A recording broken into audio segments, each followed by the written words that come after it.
오늘 우리에게 주시는 하나님의 말씀 에스라 2장 1절부터 70절까지 말씀입니다. 에스라 2장 1절부터 70절까지의 말씀. 이제 봉독하겠습니다. 하나님의 말씀 경청하십시오. 바벨로니아 왕 느부갓네살에게 사로잡혀 바빌로니아로 끌려간 사람 가운데서 많은 사람이 바벨로니아 각 지방을 떠나 저마다 고향 땅인 예루살렘과 유다로 돌아왔다.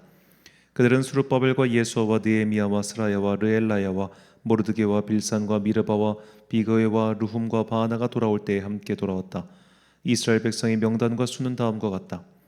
바로스 자손이 2172명이요 스바데 자손이 372명이요 아라 자손이 775명이요 바한 모압 자손 곧 예수아와 요압 자손이 2812명이요 엘람 자손이 1254명이요 사뚜 자손이 945명이요 사케 자손이 760명이요 바니 자손이 642명이요 부베 자손이 623명이요 아스가 자손이 1222명이요 아도니감 자손이 666명이요 비그웨 자손이 2056명이요 아딘 자손이 454명이요 아들 자손 곧 히스기야 자손이 980명이요 베세 자손이 323명이요 요라 자손이 112명이요 하숨 자손이 223명이요 깃발 자손이 95명이다. 베들레헴 사람이 123명이요 느도바 사람이 56명이요 아나돗 사람이 128명이요 아스마웻 사람이 42명이요 기랴다림과 그비라와 브에롯 사람이 743명이요 라마와 게바 사람이 621명이요 믹마스 사람이 122명이요 베델과 아이 사람이 223명이다. 느보 사람이 52명이요 막비스 사람이 156명이요 다름 엘람 사람이 1254명이요 하림 사람이 320명이요 로드와 하딕과 오노 사람이 725명이요 여리고 사람이 345명이요 스나 사람이 3630명이다. 제사장은 예수아 집안 여다야의 자손이 973명이요 임멜 자손이 1052명이요 바스올 자손이 1247명이요 하림 자손이 1070명이다. 레위 사람은 호다위아의 자손들인 예수아와 간미엘의 자손이 74명이요 노래하는 사람은 아삽 자손이 128명이요 성전 문지기는 살룸과 아델 자손과 달문 자손과 아굽 자손과 하디다 자손과 소베 자손인데 모두 139명이다. 성전 막일꾼은 시하 자손과 하수바 자손과 답바웃 자손과 게로스 자손과 시아하 자손과 바돈 자손과 르바다 자손과 하가바 자손과 아굽 자손과 갑 자손과 사물레 자손과 하난 자손과 깃델 자손과 가할 자손과 르아야 자손과 르신 자손과 느고다 자손과 깁삼 자손과 갓산 자손과 우사 자손과 바세아 자손과 베세 자손과 아스나 자손과 무님 자손과 느부심 자손과 박복 자손과 하그바 자손과 할훌 자손과 바슬롯 자손과 무히다 자손과 하르사 자손과 바르고스 자손과 시스라 자손과 데마 자손과 느시아 자손과 하디바 자손이다. 솔로몬을 섬기던 종들의 자손은 소대 자손과 하소베렛 자손과 브루다 자손과 야엘라 자손과 다르곤 자손과 깃델 자손과 스바타 자손과 핫딜 자손과 보게렛 하스바임 자손과 아미 자손이다. 이상 성전 막일꾼과 솔로몬을 섬기던 종의 자손은 모두 392명이다. 이 밖에 델멜라와 델하르사와 그룹과 앗단과 임멜 등 여러 곳에서 사람들이 왔지만 가문이 밝혀지지 않아서 그들이 이스라엘 자손인지 아닌지는 알 길이 없다. 그들은 들라야 자손과 도비야 자손과 느고다 자손인데 모두 652명이다. 제사장의 자손 가운데는 호바야 자손과 학고스 자손과 바르실레 자손도 있는데 이들 가운데서 바르실레는 길르앗 지방 사람인 바르실레 집안으로 장가를 들어서 장인의 이름을 이어받은 사람이다. 족보를 뒤져보았지만 그들은 그 조상이 확인되지 않았다. 그래서 제사장 직분을 맡기에는 적합하지 않다고 생각하여 그 직분을 맡기지 못하게 하였다. 유다 총독은 그들에게 우림과 둠림을 가지고 판결을 내릴 제사장이 나타날 때까지는 가장 거룩한 음식은 먹지 말라고 명령하였다. 돌아온 회중의 수는 모두 42,360명이다. 그들이 부리던 남녀 종이 7,337명이고 그 밖에 노래하는 남녀가 200명이다. 또 말이 736마리요 노새가 245마리요 낙타가 435마리요 나귀가 6,720마리다. 가문의 우두머니 가운데 예루살렘에 있는 주님의 성전터에 이르러서 하나님의 성전을 옛터에 다시 세우는 일을 도우려고 자원 예물을 바치는 이들도 있었다. 저마다 힘자라는 대로 건축 기금을 마련하니 금이 6만 1,000다릭, 은이 5천만에 제사장의 예복이 100벌이나 되었다. 제사장과 레위 사람과 백성 가운데서 일부는 예루살렘과 그 부근 마을에 자리를 잡고 노래하는 이들과 문지기들과 성전 막일꾼들은 그들의 고향 마을에 자리를 잡았다. 나머지 이스라엘 사람들은 저마다 고향에 자리를 잡았다. 아멘. 사랑의 노예는 행복하다라는 제목으로 하나님의 말씀 선포하겠습니다. 독립운동가이자 그리고 스님으로 무엇보다 시인으로 유명한 만해 한용운 선생님의 복종이라는 작품이 있습니다. 이 교과서에도 실렸던 유명한 작품이죠. 남들은 자유를 사랑한다지만은 나는 복종을 좋아하여요. 자유를 모르는 것은 아니지만 당신에게는 복종만 하고 싶어요. 복종하고 싶은데 복종하는 것은 아름다운 자유보다도 달콤합니다. 그것이 나의 행복입니다. 그러나 당신이 나더러 다른 사람을 복종하라면 그것만은 복종할 수가 없습니다. 다른 사람을 복종하려면 당신에게는 복종할 수가 없는 까닭입니다. 자, 이 시는 이 한용운 선생의 종교적 고백이었다고들 해석합니다. 종교인으로서 신적 존재 아래 묶여 사는 것이 오히려 행복하다는 일종의 자기 고백인 것이죠. 이것을 모순적으로 표현해서 되게 이제 교과서에도 실린 유명한 시가 되었습니다. 그래서 모든 인간은 다 자유를 사랑합니다. 이것은 거의 본능에 가깝죠. 아무리 사람을 억압하고 또 그 사람 당하는 사람이 그 억압에 익숙해져도 자유가 보장되지 않으면 반드시 언젠가 그 판을 뒤집어 버립니다. 숨 쉴 구멍을 주지 않으면 사람은 살 수가 없지요.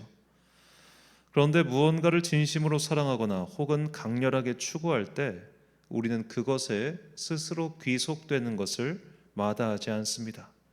그리고 그렇게 묶여있는 상태를 오히려 좋아하죠. 1차원적인 비유를 들자면 애견인들, 그러니까 집에서 개를 키우시는 분들은 본인 스스로 분리불안 증세를 달고 삽니다. 밖에 나와 있어도 집에 있을 그 녀석 때문에 불안하죠. 그리고 계속 보고 싶고 또 신경 쓰입니다. 집에 들어왔을 때 날 너무나 반기고 좋아하는 그 녀석의 모습을 보며 그게 기쁘고 행복하다기보다는 오히려 미안하죠. 하루 종일 혼자 놔둔 것 같아 그런 마음만 듭니다. 묶인 상태죠. 그런데 개를 키우는 분들, 애견인들 중에 그 묶인 상태를 싫어하는 분은 거의 없습니다. 이게 싫은 사람은 이미 애견인이 아니라 유기인이 되죠. 개를 버리는 사람 말입니다. 이처럼 무언가를 사랑하고 좋아하면 자연스럽게 그것에 묶인 상태가 됩니다. 오늘 본문에는 수백 년 동안 내가 사랑했던 그 일에 묶여있는 사람들이 등장하죠. 오늘 본문은 이 바벨론 포로 기간이 끝나고 1차로 귀환한 이들의 명단을 소개하고 있습니다.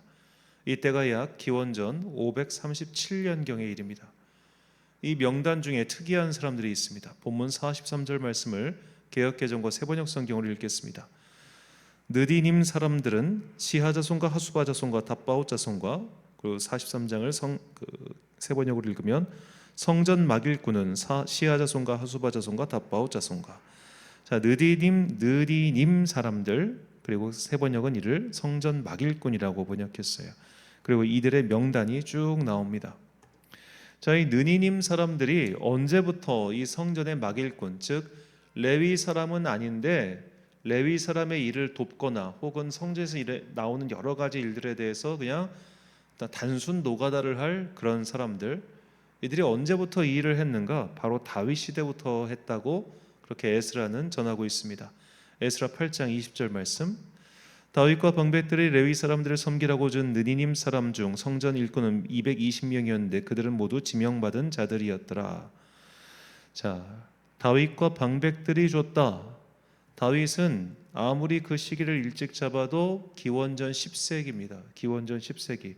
그리고 오늘 본문의 시대는 537년. 그러니까 좀 대충 잡으면 짧게 잡으면 450년, 길게 잡으면 약 500년입니다. 500년 동안 그 일을 해왔습니다. 자, 500년 동안 막일꾼으로, 노동자로 어떤 그룹에서 가장 낮은 일을 하는 집단이라면 이제는 판을 좀 뒤엎고 싶지 않을까요? 나도 지도자가 될 수 있어. 나도 높은 데 올라갈 수 있어. 그런 마음을 품지 않았을까요? 혹은 에이 그냥 이 일 안 해. 나도 좀 자유롭게 살래. 그런 생각을 품지 않았을까요?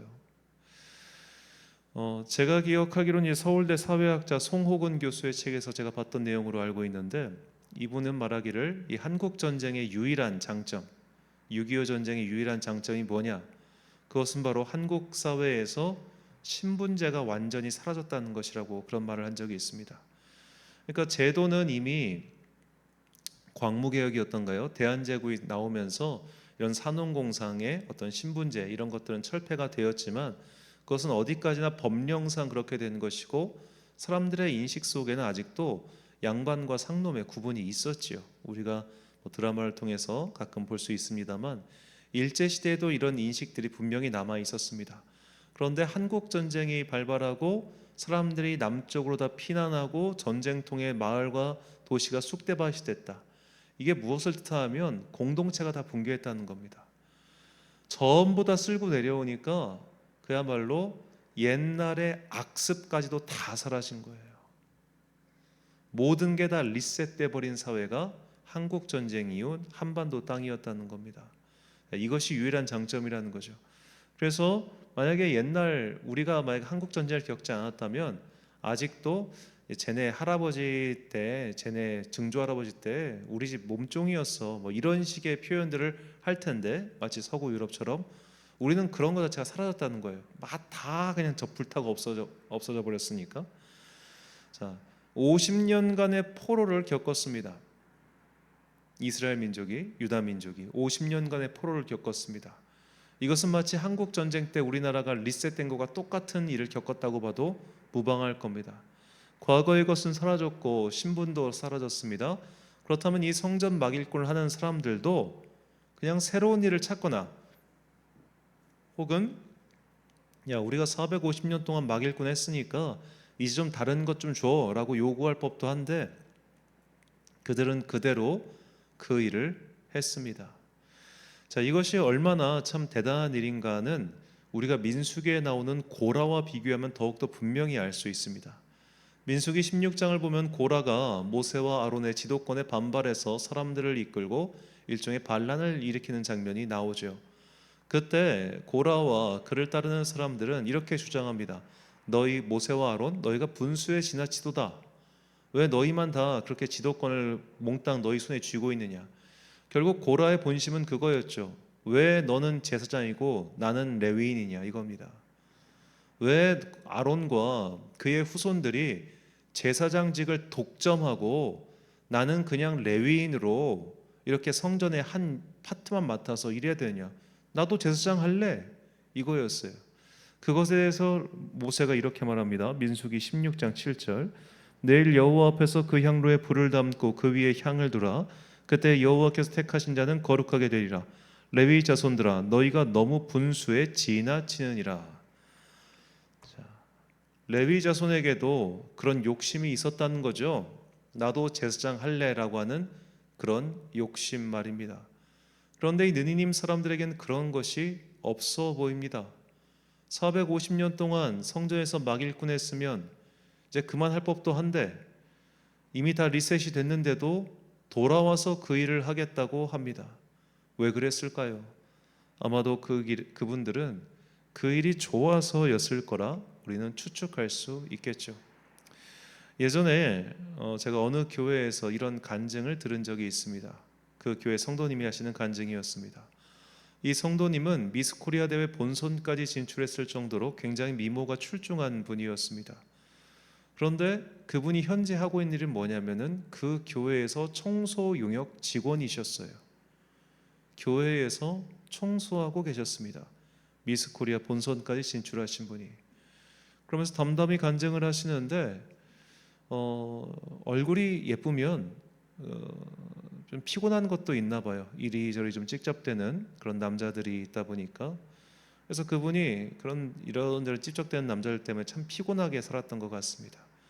그런저런 풍파를 겪으면서 사업도 하다가 망해도 보고 이것도 하다 실패도 해보고 이런저런 하다가 결국에는 많이 추락을 해가지고 그냥 지금은 교회에서 청소를 하게 됐는데 이 청소를 하면서 너무 많은 은혜를 받았다는 거예요.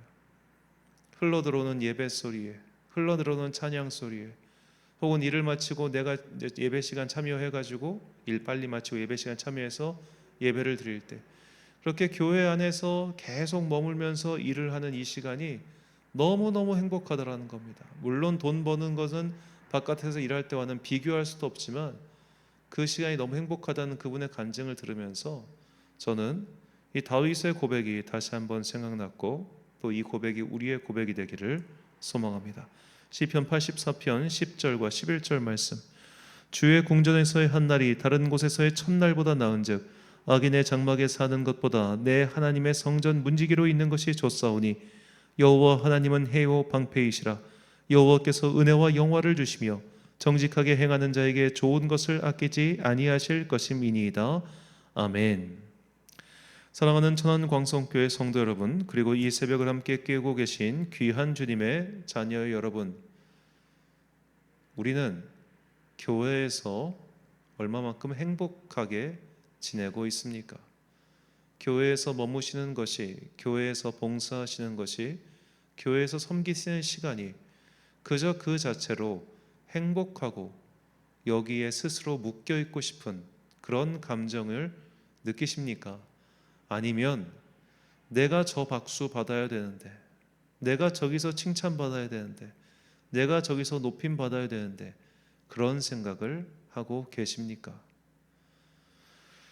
그저 하나님을 위하여 내가 무언가를 할 수 있고, 그저 주님의 몸된 교회에서 내가 무언가를 맡을 수 있으며 내가 무언가를 할 수 있다는 그 자체만으로도 기뻐할 수 있다면 그는 하나님의 종이 된 사람이고, 하나님의 종이 된 사람은 그 자체로 세상이 줄 수 없는 큰 기쁨과 행복을 맛보게 될 것입니다. 이것은 맛보지 않은 사람들은 알 수 없는 참으로 신비한 노예의 행복입니다. 묶여 있을 때 행복하고 묶여 있을 때 평안하고 그저 그 자리에 있기 때문에 충만해지는 그 경험을 꼭 해보시길 바랍니다. 반면에 누군가가 나를 알아보지 못한다고 해서 섭섭하고, 누군가가 내가 한 봉사를 언급하지 않아서 불편하고, 내가 봉사를 한 것은 반드시 주보에 실려야 된다고 그렇게 생각하는 분이 계시다면 스스로의 믿음을 점검해 보시기 바랍니다. 우리가 교회든 무엇이든 신앙생활을 하는 이유는 결국 하나님을 사랑하기 때문입니다. 내가 하나님을 사랑하는 마음이 없이 그저 사람에게 칭송만 받고 싶다면 그것은 이미 하나님께 묶여 있는 것이 아니라 사람의, 특히 죄의 종노릇하고 있는 것이죠. 아직도 그렇게 묶여 있는 것이 있다면 그것으로부터 해방되시고 오히려 주님의 밑에서 그분의 그 사랑의 사슬에 꽁꽁 묶여서 그 사랑의 행복을 누리는 그런 여러분과 제가 되시길 주의 이름으로 축원합니다. 기도하겠습니다. 사랑과 은혜가 풍성하신 아버지 하나님, 느디님 사람들은 여호와의 성전 막일꾼으로 일하던 것을 기뻐하였습니다. 그들은 450년 동안 일했고 50년의 세월 동안 공백기를 가졌음에도 불구하고 다시 돌아와 그 일을 하기 원했습니다. 주님의 집에서 주님께 묶여 사는 것이 훨씬 더 행복하다는 것을 그들은 깨달았기 때문입니다. 우리에게도 이런 마음을 다시 한번 허락하여 주옵소서. 그저 주님을 배우는 그 시간이 행복하고 주님께 나오는 그 시간으로 충만할 수 있는 사람 되게 하여 주옵소서. 한때는 우리도 교회가 그저 나의 일터나 그저 내가 의무적으로 나와야 되는 곳이 아니라 이곳에 오면 행복하고 이곳에 있음으로 충만하였던 시기가 있었는데 우리에게 다시 그 첫사랑을 회복시켜 주시고 하나님을 사랑하는 그 사랑의 종이 되어 그 사랑 안에서 충만함을 얻는 주의 자녀들 되게 하여 주옵소서. 일상의 바쁜 삶을 살아가는 당신의 자녀들에게 복과 은혜 내려주시고 특별히 봄의 환절기 어르신들의 건강이 많이 염려되오니 주께서 그 연로하신 성도님들에게 항상 성령의 기운을 불어넣어 주사 이 땅을 살아가는 동안 그들이 평안하게 복을 내려 주옵소서. 한 주의 중간인 수요일입니다. 오늘도 나와서 예배하는 모든 성도들에게 하늘의 신령한 은혜가 풍성히 임하기를 간절히 소망하오며 이 모든 말씀 우리 구주 예수 그리스도의 이름으로 기도드립니다. 아멘. 오늘의 기도 제목입니다. 직분이나 하는 일 따위와 관계없이 그저 교회에 있다는 것 자체를 기뻐하신 적이 있으십니까? 아직 그 기쁨이 무엇인지 모르신다면 나에게도 묶여있는 자의 기쁨을 깨닫게 해달라고 기도하십시오. 오늘 주신 기도의 제목 가지고 기도와 묵상에 힘쓰는 하루 되시길 바랍니다. 기도하겠습니다.